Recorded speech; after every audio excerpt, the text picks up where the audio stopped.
Hi everyone, welcome back to the Storytime family. How are you today? I hope you're doing well and feeling happy. Today we have a book called Wish by Chris Saunders. Let's get started.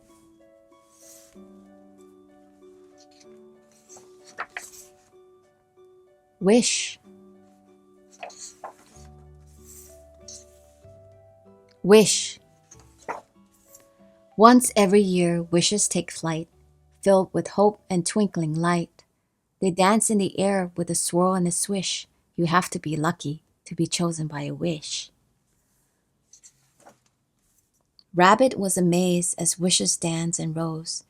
Then all of a sudden, one landed on his nose. 2 more wishes fell at his feet. Now he had 3. Oh, what a treat! Rabbit had never caught a wish before. He could not decide what to wish for. So off Rabbit went with a hop and a swish to ask his friends what to do with a wish. Rabbit asked Mouse, "What would you wish for?" His friend climbed up from the woodland floor. "The world is big and I feel so small. I wish I could fly and see it all." Rabbit looked at the sky. What would they see? And he thought to himself, "Is this wish for me?" So off Rabbit went with a hop and a swish to ask his friends what to do with a wish. Rabbit asked Fox, "What would you wish for?" wondering what his friend had in store. "I wish I could write stories everyone would admire, books of knowledge and hope and power to inspire." Rabbit imagined Fox's stories, how exciting they would be, and he thought to himself, "Is this wish for me?" So off Rabbit went with a hop and a swish to ask his friends what to do with a wish. Rabbit asked Bear, "What would you wish for?" as Bear watched the waves roll up the seashore. "I have traveled over the mountains and climbed every rock and tree, but I wish I had a boat to explore the open sea." Rabbit wondered about the rowing and how strong Bear must be, and he thought to himself, "Is this wish for me?" And now, still never having made a wish before, he finally asked himself, "What should I wish for?" "I wish for the small to feel uplifted and tall. I wish for inspiration to wash over us all.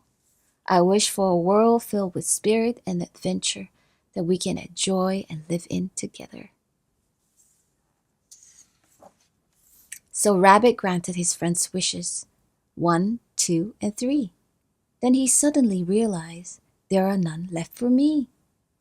"Thank you, Rabbit, for being so kind. We have something to say if you don't mind."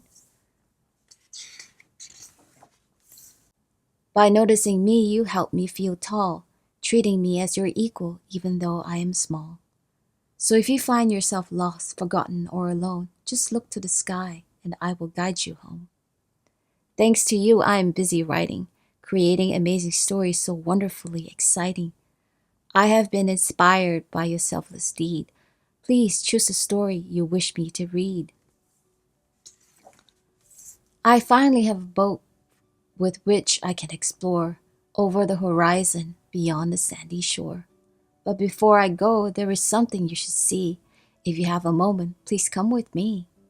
Bear asked Rabbit to close his eyes, as he had a special surprise. "It is never too late to go on an adventure. Thanks to you, little rabbit, we can all go together."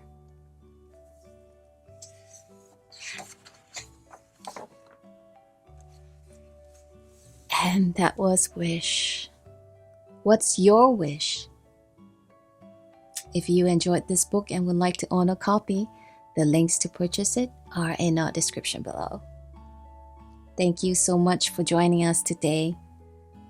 Give us a like and subscribe if you haven't. We have many stories in store for you. Till then, you take care and we'll see you back here soon. Bye-bye.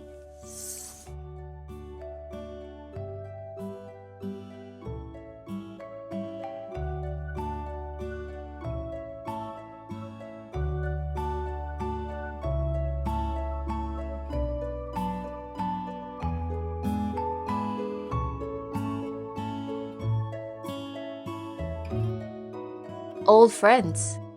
Age is Nothing But a Number by Margaret Aiken and Lenny Wen.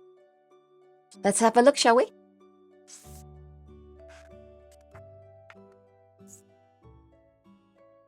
Old Friends.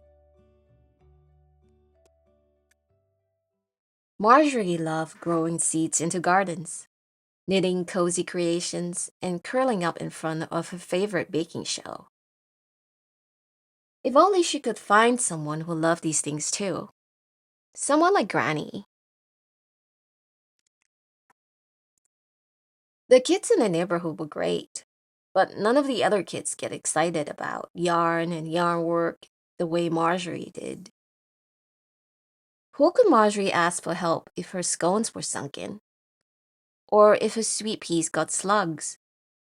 Marjorie missed Granny so much. Then one day she saw a sign. Marjorie had no clue what a cha-cha-cha was, but she longed for a friend who loved gardening, crafting, and baking. The thought of it gave her a wonderful feeling, like she had just baked the world's most delicious berry apple crisp.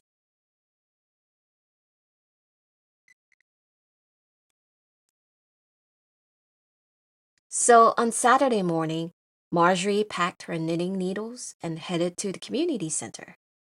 She was just about to enter when, "Stop right there, young lady. That's for seniors only. Kids clubs is that way." Marjorie sighed. How would she find a friend now? She walked and walked and walked some more. She thought about Granny. Granny didn't let her knots in her knitting hold her back.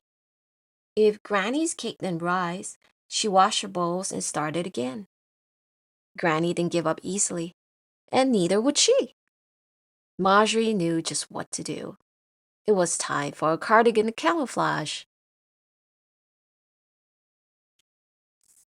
Marjorie sprinkled some flour, perched some glasses, and with a few floral scarves knotted, some lavender perfume spritz, and her mom's woolly cardigan button, she was undercover Granny.